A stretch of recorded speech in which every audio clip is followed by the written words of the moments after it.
Well, g'day, Nutters again, and we're back with part number 4 with the talk with legendary Barry Blake, who raced, well, pretty much a lot of things. And Baz, your trips across the Nullarbor, like with NASCAR and some of the Speedway stuff, must have been a bit taxing as well. We touched on it a little bit in one of the other episodes that you went across, but have you got any stories or any little things you can input about crossing it so many times? Yeah. Look, it's the old thing, Jason, and once again, I can relate this back. I'm not the only one, mate. Everyone that wanted to race Speedway, the guys, that they travelled and loaded their trucks up, did it the same. You did it because you wanted to. Mm-hmm. But it was a long trip, and I did a bundle of the trips with the NASCAR, especially. I did 2 or 3 with the Speedway cars, mm-hmm. But with the NASCAR, I'd load up here on a Monday, Tuesday. Usually leave Tuesday morning, lunchtime. Yep. And virtually drove. It used to take us about 38 hours, I think, to get to Melbourne. Right. In that time, we'd stop, just get a cup of tea, toasted sandwich, back in the truck, go. I used to drive non-stop. I didn't sleep. Mm. A couple of times I'd come back on my own, and I think one time I stopped for a quick nap for about an hour. Yeah. Got going again. And I left Melbourne at 9 o'clock on the Sunday night. I left the Tullamarine Airport because I dropped everyone off the airport, and I was back in Perth here at 1 o'clock Tuesday. So, just almost non-stop. But we didn't consider it hard work. We were going to race, mate. Yeah. And you enjoyed the trip because you had Cindy with you. Yeah. Did you see any strange things that on the way, or did you, come across anything that you're like, oh, I remember that bit? Or yeah, I'll tell you what, I remember one night I was coming down through the hills of Adelaide, into Adelaide, the old one before they did the new road, mm-hmm. And the lights had all gone out because it was pitch black. I'd left. That was the night I left Melbourne about 9, mm-hmm. But I got into Melbourne, must have been about 2 o'clock or 3 o'clock in the morning, whatever it was it takes you to get to Adelaide, and this woman stepped out from between 2 cars, and I nearly, as she waved at me like this, and I pulled over. Oh. Anyway, she's telling me she had a big blue with a boyfriend and she was leaving and going there. And this was about 3 o'clock in the morning, but I said, look, I can't help you, I'm on my way to Perth somewhere. But when I went over on my truck, the Scania, mm-hmm. I took 3 Porsches to Bathurst one time. That wasn't for my racing. And Cindy always calls that the trip from hell. Right. We thought, I said to Cindy, we'll go and make a bit of a trip of it because they were paying me to take the cars across. Well, what a disaster. We got just to Balladonia, mm-hmm. First one, after Norseman. I was about 4 or 5 k's from there, and I could hear this scraping noise. And it was middle of the day, beautiful, crystal clear day. And I said, we didn't run over a tree or a branch or something. And she said, no. But it was just sounding like you're dragging a branch. Yep. Anyway, as I pulled into Balladonia, I could smell smoke. Right front wheel bearing had ceased. Right. So we were stuck there for 24 hours. Oof. So I had to ring back to Kalgoorlie, get people to come out, bring the bearings out. I helped the guy and we fitted it, got going. Got in the middle of Nullarbor, white smoke puffing. I could smell diesel. Got out, tilted the cab, a little pinhole in one of the fuel injection lines. No. So I had to ring forward, get a truck to pick one up, bring it back. Then we got going again. About 2 o'clock in the morning, Cindy's, you should pull over and have a quick sleep. And we were at Yalata, we're in South Australia. And mate, worst thunderstorm and lightning storm you ever heard in your life hit about 5 minutes later. Yeah. So we took off, got going there, and then I got to just near the border of South Australia and New South Wales. I can't remember, Renmark or something like that. And I said to Cindy, this thing's got a power steering squawk. I could feel it when I turned slightly. We're doing 120 k's an hour because we're way behind schedule with these cars. And as we pulled into this place, I slowed down about 60 k's. I was just about to turn left and there was a huge noise. Mm-hmm. The truck dropped. Both the rear wheels come off the truck on the back. It was a single axle, so I lost both wheels come off. The truck dropped. I managed to pull into this service station. It's about 9 o'clock at night by now, and we got out, and some young blokes had been following us. They stopped, and I said, "Did you see where the wheels went?" They saw the other one come off way back. Oh wow! And I said, "Oh." So they took off. They were gone about 20 minutes, but I found the wheel nuts. Oh, Every one of them. The whole, the whole is that floor. right? That's incredible. So when they come back, they said, "Oh, we couldn't find it." I said, "Guys," I said, "you couldn't have seen it come off." I said, "The wheel nuts are here." Yeah, yeah, I said, "So they couldn't be here if the wheel had come off." yeah. So I said, "Can you?" There was a park though. We're talking about now. They found the other wheel. Okay. So I put all that back on. Of course, by now we're late for Way Bathurst. behind, yeah. So I drove non-stop all the way through to bloody Bathurst from there. You know, but no, once again, every guy that's raced Speedway's been through these things. I've lost wheels off trailers. I mean, years ago when I raced at Canberra, we were heading to Goulburn, and my brother-in-law and his wife were with us. I could feel the trailer a bit funny. I said, "Do us a favour, will you?" He said, "What?" I said, "Stick your head out your side and see if the wheels on that trailer were coming off." And as he said it, it dropped the wheel. He said, "No, it's not." Sydney and I had a good trip back from Toowoomba. Yeah. Yeah, we left Toowoomba on the Sunday afternoon, I think, and we decided to come inland down through Broken Hill and all that, and across to Port Augusta there back. Man, and I mean, this is true. There's no exaggeration or embellishment here, and most guys that have raced will tell you because they'll have been through the same. We left there, got right through to Port Augusta, and I stopped there, and I said to the guy, "Can you do us a favour? Wake me at 4 o'clock." This is about 12:30. He said, "Yep." Anyway, didn't need to. I woke up. We got going. Well, when we got to the dirt section, it was still 360 k's of dirt. This was 74, and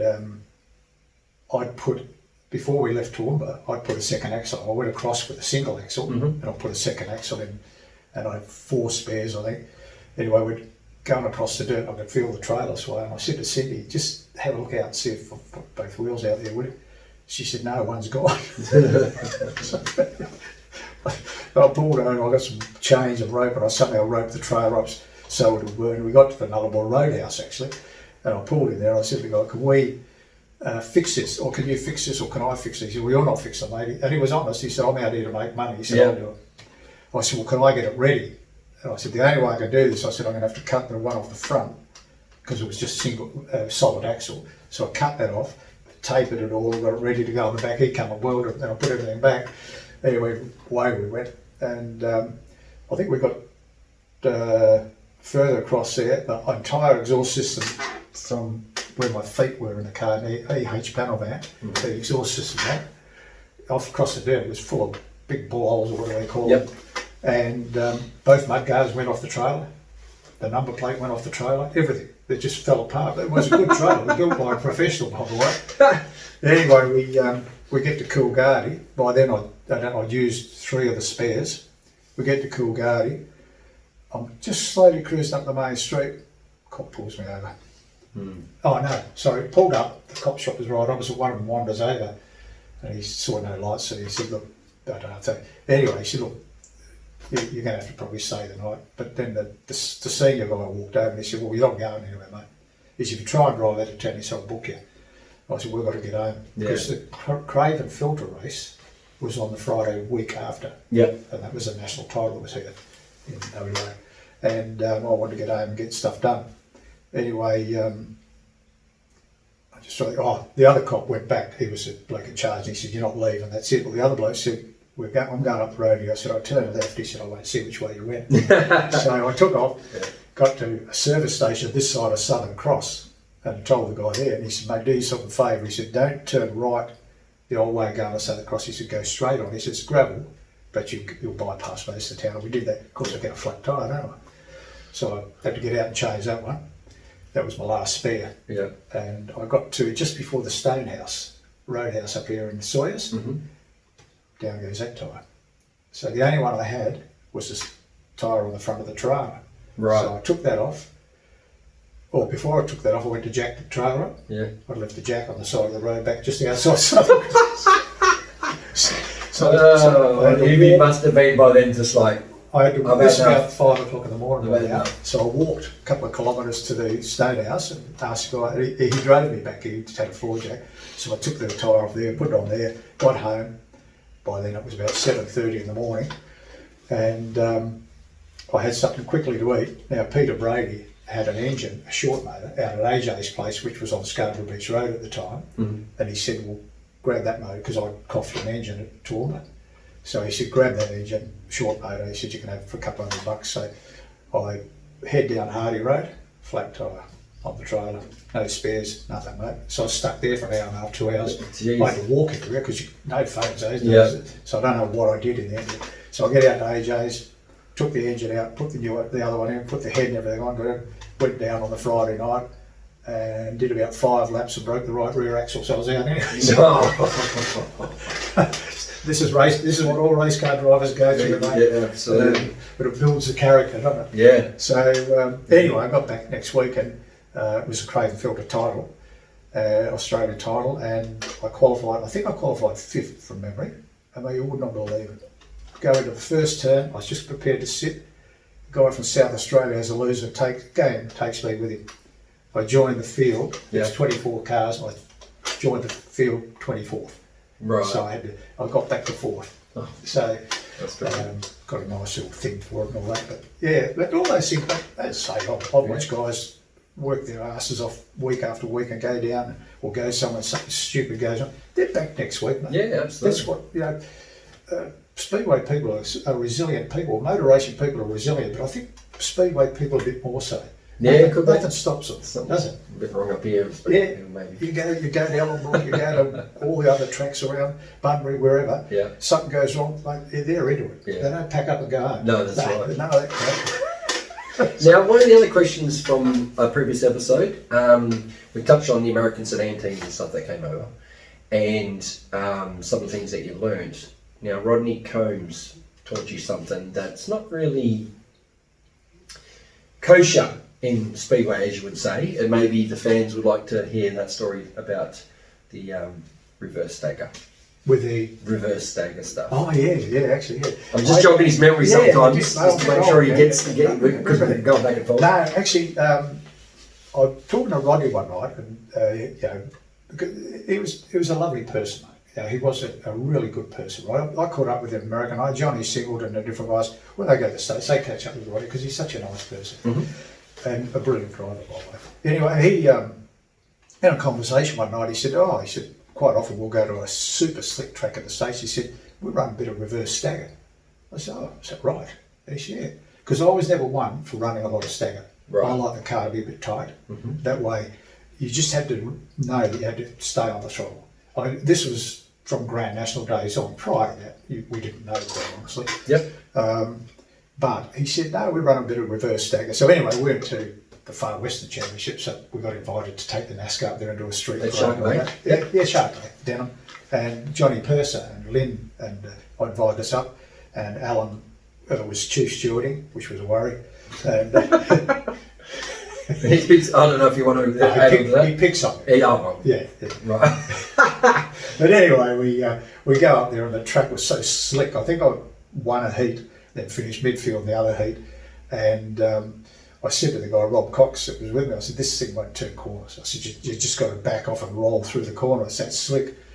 I said, okay. I said, let me have a look at it. So I remember what Rodney said. Mm-hmm. So I said to Rob, that on the inside, that one on the outside, he said, you can't do that. He said, that's bigger. And I said, that's what we're doing. We're going for reverse stagger. It was about 1.5 inches of reverse stagger. Yeah. And the thing drove straight. So, went away and won it. There you go. So you learn something. I mean, even, I remember one night at Mandurah, the car was a bullet this night, and I was round the outside down the straight, car was in the curve, and I went back in, I won one from the back actually, and AJ was wandering around the car looking, and one side to the other. I went over and I saw him because I was doing something. I said, what's your problem? And he says, how do you get this thing around the corners? He said, you've got to be 1 inch of stagger. I said, that's how I like it. I said, but you've got to stay on the throttle. You can't lift off the throttle. You've got to really work the throttle, because if you lift quickly, it makes the car flick back. So I said, I just stay on the throttle, not all the way all the time, but roll it and ease it. And I said, it works. Mm. Yeah. So I was never one when guys were saying they're running 9 inches, 11 inches of stagger. Yep. No, I'd run 1.5 inches, 2 inches, 3 inches at the most. I really ran over 3 inches of stagger. Wow, that's amazing. Yeah. And for anyone who doesn't know, if you're not familiar with Speedway, stagger is the difference in rolling circumference of the two rear tyres. You always run a lesser circumference on the left-hand side and the right-hand side. Welcome back, Nutters. We're in the second part of part 4, talking with the legendary Barry Blake. And Baz, we might just jump maybe to Grand Nationals, because we haven't actually spoken about them either. So, what did you think, like, when you just went from the general sedans you had of the day, and super sedans, all that kind of stuff, and then all of a sudden Grand Nationals come in and it's a whole new ballgame? Yeah. The one I ended up buying, which was actually the first car purchased in WA, and then I think AJ bought the next car, so, and Tony G wasn't far behind, so we all ended up. But what actually happened, Barry Lewis owned the car with Charlie Schwartz that I ended up buying. Charlie was to drive it, and they came to WA and we went down for practice. Well, Charlie hadn't turned up, and so Barry had a couple of drives and he said, do you want to do a couple of laps? And I said, yeah. And but I went out and I'd never driven a left-hand car before, and I was lapping around 19 seconds, which at Claremont was reasonable, current times. Yep.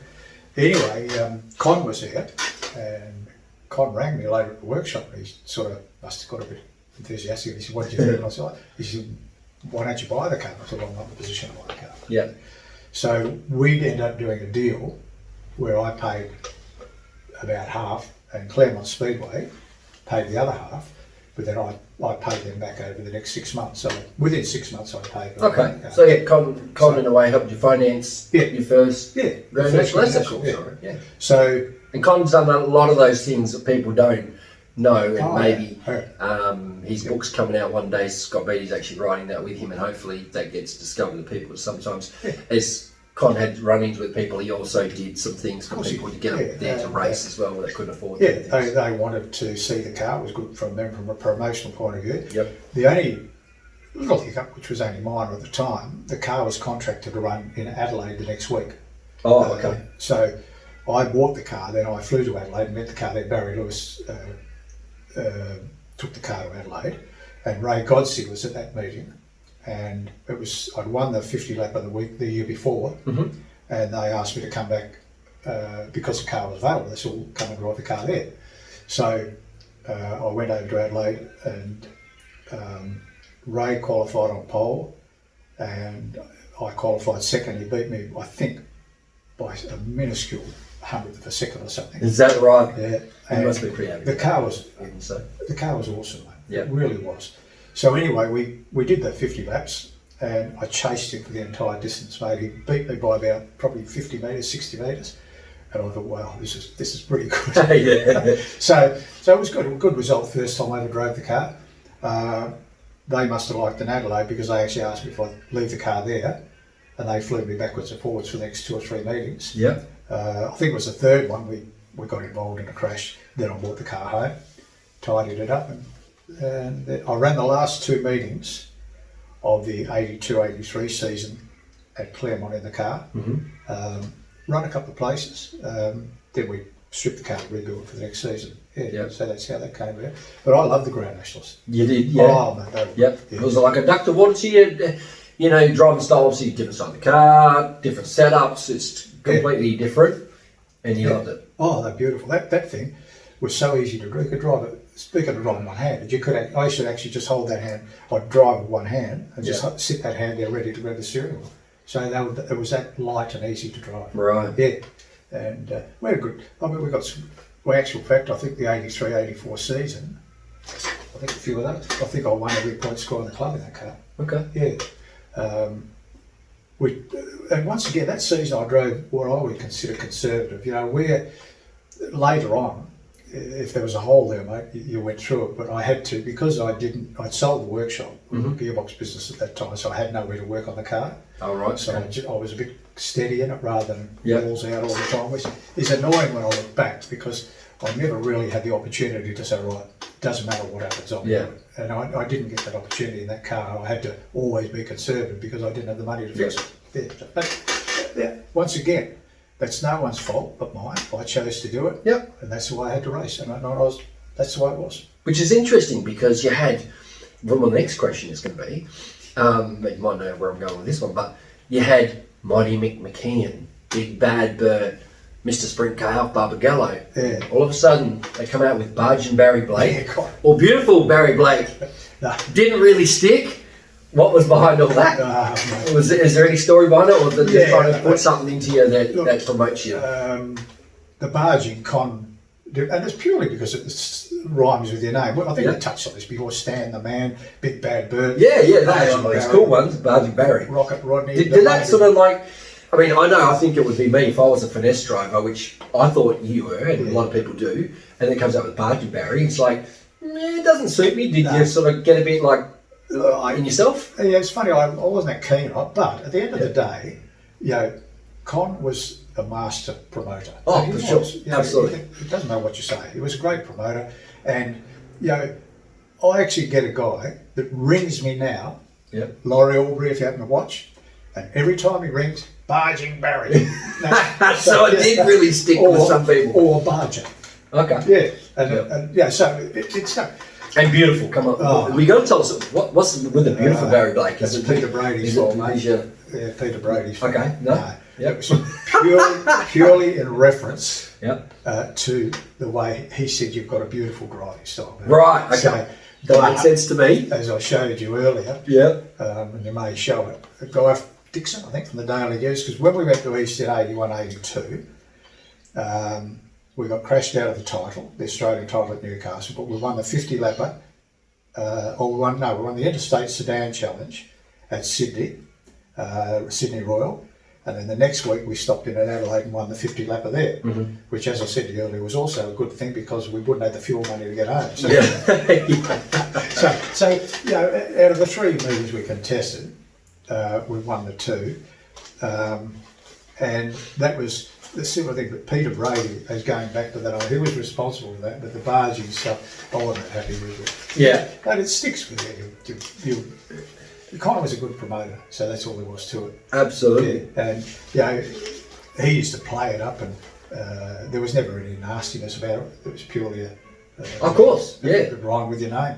And hey, if you get people at the Speedway paying through the gate, that's what it's all about. More people, more prize money, more everyone's happy. I think where I was going to, I lost track there. No, you're right. The guy from the Daily News rang me when I got back, because we'd had 2 wins, and I don't even know how they got hold of the story. I think Mark Dixon. And he made reference to that. He was doing a story for the Daily News. And in that he said, I believe you had 2 nicknames. Now, I don't even know where he got that from. Maybe Con gave it to him. Yeah. And he said, one's barging, Barry, and one's beautiful. I said, well, no. And I told him the same story. I said, well, barging is what you do with your name. Beautiful is just written reference to my brother. Well, he wrote an article with the Daily News. I wasn't going to turn up to the Speedway for about a month. He'd better be ragged, eh? Embarrassing, And it was, because there was no reference to any physical. But when you hear it, that's what people think straight away. And I remember reading it in the paper, and I thought, you've got to be kidding me, eh? And of course the other headline was what I told you about as well. Yes, we're going to get to that now. Promotion's one thing, like, we love the headlines, and you would have picked up a Sunday paper. I did as a kid and read all the stories about, what happened Friday night, blah, blah. And then you pick up the paper on the front page, here's Barry with the headline about a rapist. Yeah, what happened? That must have been really impressive. Yeah, well, tell us the story. That was when the workshop got broken into and all my gear got stolen. The Daily News were actually very good, and so was Channel 7. Anyway, they did a story when it all happened and did a photo, and the guy who worked for me was bending over and all the heads were gone, because they took the heads, the manifold, the magneto, bits and pieces, some equipment from the workshop. And anyway, they did a front page story as well on the Daily News, and I didn't know they were doing it, but they came to my home and took a photo of me standing with the car, right? And I'd put most of the stuff back on by then, because thankfully Jeff Kendrick heard a whisper where it was, and he set up and I got my gear back. Okay, it's a funny story to it. That's all right. We don't even know the rest. Anyway, they came back. That's good. Yeah, I was at my workshop wasn't far from La Plaza, and I had to go over there this day, and so I walk over and I see this poster, big poster out the front of the newsagent, and it's got, was dead man multi-rapist. And there's a photo of me on the front page under the headline. We're going to put this up. That's all I need. What a strange headline. Normally at the back pages with winning something and all something associated with that. With these big headlines emblazoned above the photo, and I thought, oh, bloody hell, that's all. So, realistically, there was one story or some story, but your picture was with the headline. Yeah, I was. Yeah. You laugh about it now. At the time, I thought, Yeah, all you probably thought was, how many Speedway people are going to see this? How do what? How many Speedway people are going to actually see this? And now I'm going to cop it Well, from you. I went and got rid of every copy of the Daily News. You bought it. Bought the lot. Bought the lot. But, you know, once again, you look back, everything. You laugh about a lot of things now, which were pretty serious at the time, but you have a laugh now. But that's another thing when you look back. Guys you had run-ins with, guys you almost had punch-ups with, a couple I did have punch-ups with. You look back now and mate, you just have a big laugh at it. It's all great fun. It's all stories and it's your life, and yeah. It's, you wouldn't give it up for anything. No. And you wouldn't change any of it either, by the way. Oh, that's good. No, because I probably back this. I had people say to me, wouldn't you love to be 20 again? I said, sure would. But I always attach a condition, and that condition is, I'll be 20 again. Yeah. On the condition that every person I've had in my life up till now, good, bad, ugly, good looking, fat, skinny, whatever, I don't care. Right. I want the same people in my life, and I want the same, because that's what made up my life. I Oh, don't want that's to change that.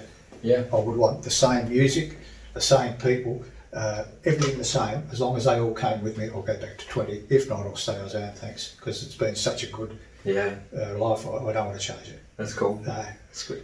I'll give you one more just to finish off part number 4. Barry's got so much to say. We're just going to keep, chatting with him. So hopefully, You talk a lot, don't I? Yeah, no, that's all right. That's what we like. But before that, if anyone understands why these are backwards, I don't have a cameraman, so I have to spin my phone around so we can see that it's actually recording. Otherwise, we don't know what's happening. So I can't afford a camera person. When I first saw it, I thought I was going a bit silly because I was on that side and you're on this side. Yeah. So my name will be backwards and none of them, but that's all right. That's why it is, because I make sure that we can see. And see Jim Morford. That is why, mate. Oh, there you go. He did ask people me. have asked. Yeah, A couple of us as well. That's another thing. I've got involved with the music a fair bit lately. I've met some beautiful people. Yeah, great people. That's cool. Yeah, so I've got Speedway, music, still going, mate. It's not bad. Just need to get, I said to the guy, had a few music lessons off just quickly. Yep. I went to have some music lessons and he said, right, no, you can't do that because he hates tablature. Right. And he said, I'm going to teach you how to do this technically. I said, Bernard, love what you're doing, mate, but I haven't got time for that. Yeah. I said, I started playing guitar at 64. I said, I haven't got time to sit for 20 years on that. So this has all got to be done in a hurry. And anyway, he tabbed out a lot of stuff for me, and he wrote a lot of stuff out for me in tablature. Hey, Bernard. We might do some of that stuff in the last part. I think we'll show Barry's skills on the guitar. I better practice up a bit first. Absolutely, no, you're right. So we'll just finish with one question on part 4 here. Did you have any superstitions or routines that you stuck by, like you just had to do something, or did you wear something, or anything like that when you raced Speedway or NASCAR, or? No, none at all. None. The only thing I used to do was turn up at the last minute. Okay. Yeah. So that was comfortable to you? No. It didn't stress you? I love you, Al, brother Al.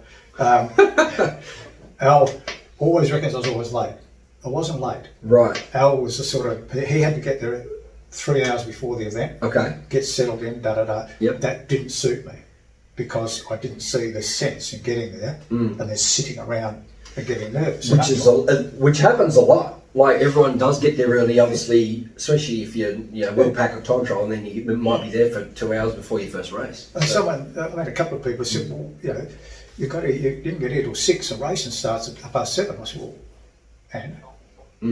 I said, I've got an hour and a half. I said, I'm here early, actually, if racing starts at 7:30. Yeah. But I was more comfortable with that. Okay. Than getting there and sitting around for too long. It just didn't fit with me. Okay. Al was different. But that's what we touched on a bit earlier. I was never a really nervous person at racing. I was always fairly relaxed. Got a bit butterflies because I wanted to get on with it. Yeah. But I never ever got real nervous in the sense of, it didn't ever do that to me. I was always quite calm. Alan was always different to me. Alan, he was tensed and that, but that's it. If that's in your makeup, that's what it is. That's it. It makes you feel comfortable and it feels right for you. It's It does. I think I told you the story about Johnny Singleton, didn't I? When I used to go to the drivers' meetings. No, Sports now. Hey, singer. Yep, we finished like this. Fabulous guy, mate. Yep. You know, what a gentleman he is. He's a really nice person, Johnny. Anyway, I used to do, Johnny used to get very nervous, and he told me he couldn't eat on a Friday. If he was racing Friday night, he said, I don't even have breakfast. Right, okay. So I'd go to the driver's meet, I'd go down and buy a hamburger, and a cup of tea, and I would go and stand next to John at the driver's meet. And he said, Blakey, you bastard. He used to say, I said, what's the problem, John? He said, I said, I'm hungry, mate. But, you know. Stir him up. Yeah. Get me a little bit. We had a laugh about it a while ago, actually, because I caught up with him in Queensland. But they're just the things, different people, different. Although I remember when Bombers first started racing, and Leo was sitting behind his car, and I walked over to him, and he was shaking, physically shaking, before, and this was his first night. Ian Diffin, the late Ian Diffin, when he raced a couple of times, I went and sat and talked to him because I knew him through family, and he was so nervous, it was unbelievable. Yeah. Yeah. I've seen actually people spew up. Yeah. Yeah, before the race and stuff. I never used to worry about it. I used to go and race and enjoy it. As I say, a little bit of butterflies, wait for it. And I think I helped that by not going too early. Yeah, and sitting around waiting for it to start because I just think that was all right. Yeah, that's only my way. I think a lot of other people would be different. They might say you're an idiot getting there so late. Short story. Still an hour or so before the racing started. Yeah. And that way you just didn't have to sit around and wait too long. Yeah. Sounds pretty good. Yeah. All right, we're going to finish part 4 with that, with Barry Blake, the legend sedan racer from WA and NASCAR superstar. And then we're going to do part 5. So we'll come and visit Barry again on another day, I think, because we've cut out a few questions and we've got to get Cindy, keep her happy and get you a hamburger, because when she sees this, you're not going to get anything. Yeah. Because we're going to show a couple of photos up here as well. I took her a cup of tea, mate. Yeah, okay. Oh, you'll be right then. Oh. All right, Dallas, thanks for keep watching. She puts up with a lot. Yes, I bet she does. And tune in again when we come with part 5 with Barry Blake.